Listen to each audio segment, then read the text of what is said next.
हम कौन लोग हैं? अकाउंटेंट्स। हमारी जिम्मेदारी है कि हमने कंपनियों को, सबसे ज्यादा कचरा पहुंचाती हैं कंपनियां, जो जितना बड़ा कारोबार करेगा उतना बड़ा कचरा करेगा ना। हमने इन कंपनियों को समझाना है कि सुधर जाओ।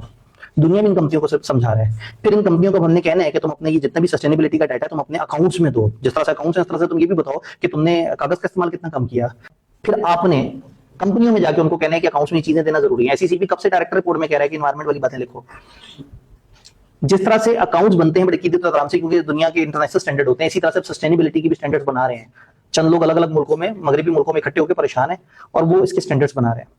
जिस तरह से दुनिया में अकाउंट्स बनते हैं उस तरह से सस्टेनेबिलिटी रिपोर्ट्स भी बना करेंगे। जिस तरह से अकाउंट बनाने के लिए अकाउंटेंट चाहिए, सस्टेनेबिलिटी रिपोर्ट बनाने के लिए भी डाटा कैप्चर करने वाले, प्रेजेंट करने वाले आप जैसे लोग चाहिए। फिर कोई भी झूठ लिख देगा उसमें, फिर उनके ऑडिट्स भी होंगे। फिर ऑडिट के लिए सस्टेनेबिलिटी की एश्योरेंस की असाइनमेंट्स भी आएंगे।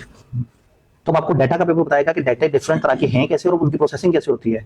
ऑडिट का पेपर बताएगा इसकी एश्योरेंस किस तरह से होगी। अकाउंटिंग का पेपर उसका S1 2 वगैरह के पता नहीं, अभी शायद ना पहुंचे हो, थोड़ा आगे जाके। तो अकाउंटिंग के अंदर सीपीआर आपको बताएगा कि अब इसको हमने अकाउंट्स के साथ किस तरह से लिंक करना है। फिर आप फाइनल में जाएंगे तो आप पूरा पेपर थॉरोली पढ़ रहे होंगे कि इसको प्रेजेंट कैसे करना है, इसको ऑडिट कैसे करना है। और फिर दुनिया में जिस तरह से ऑडिटर्स की जॉब है, जिस तरह से अकाउंटेंट की जॉब है, वैसे ही सस्टेनेबिलिटी ऑफिसर्स की जॉब आएगी। सस्टेनेबिलिटी की एश्योरेंस प्रोवाइड करने की जॉब आएगी।